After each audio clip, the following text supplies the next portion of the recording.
అమరావతి విషయంలో జగన్ దాట వేశాడు ప్రశ్నలకి అంటూ జ్యోతి రాసుకొచ్చింది. బట్ సాక్షి రాసుకొచ్చినటువంటి లెక్క ఏంటంటే రాజధాని నిర్మాణానికి గతంలో తీసుకున్న 53,000 ఎకరాలకే దిక్కులేదు.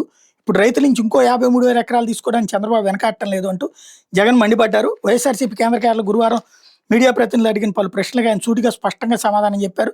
రాజధానిలో రెండో విడత భూ సమీకరణ మీద మీడియా ప్రతినిధులు అడిగిన ప్రశ్నకు స్పందిస్తూ అమరావతి గురించి మీరే చెప్పాలి, ఇంతకుముందు అంతా చంద్రబాబు ఏమన్నాడు, 14-19 మధ్య 53 ఎకరాలు తీసుకుంటూ అసలు ఇది ఇంటర్నేషనల్ రాజధాని, సింగపూర్ గంగపూర్ ఎక్కడికి పోవాలో మన దగ్గర నుంచే ఏదైనా కానీ మన రాజధాని చూసి వాళ్ళు కాపీ కొట్టే పరిస్థితుల్లోకి దీన్ని బిల్డప్ చేస్తున్నామని మనకు బాహుబలి సెట్టింగ్ చూపించారు. ఆ 53,000 ఎకరాల్లో ఆయన రాజధాని కట్టింది ఎంత? రాజధాని కట్టడం కాదు దేవుడు ఎరుగు. ఆ 53,000 ఎకరాలు రోడ్లు వేయడానికి, కరెంట్ ఇవ్వడానికి, డ్రైనేజ్ కనెక్షన్ ఇవ్వడానికి, నీళ్ళు ఇవ్వడానికి వీడికి ఎకరాకి 2 కోట్లు అవుతుంది, తానే డిపిఆర్ ఇచ్చాడు.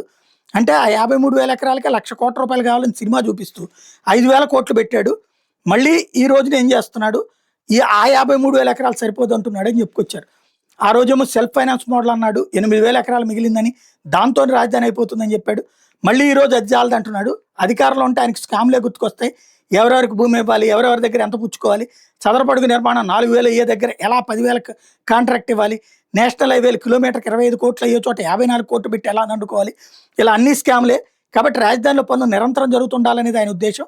ఇక్కడ జరిగేది ఒక్కటే, ఈయన బినామీలు ముందుగానే ల్యాండ్ కొంటారు, కొన్న తర్వాత ఆ పక్కన భూములు ల్యాండ్ పూలింగ్లో తీసుకుంటారు.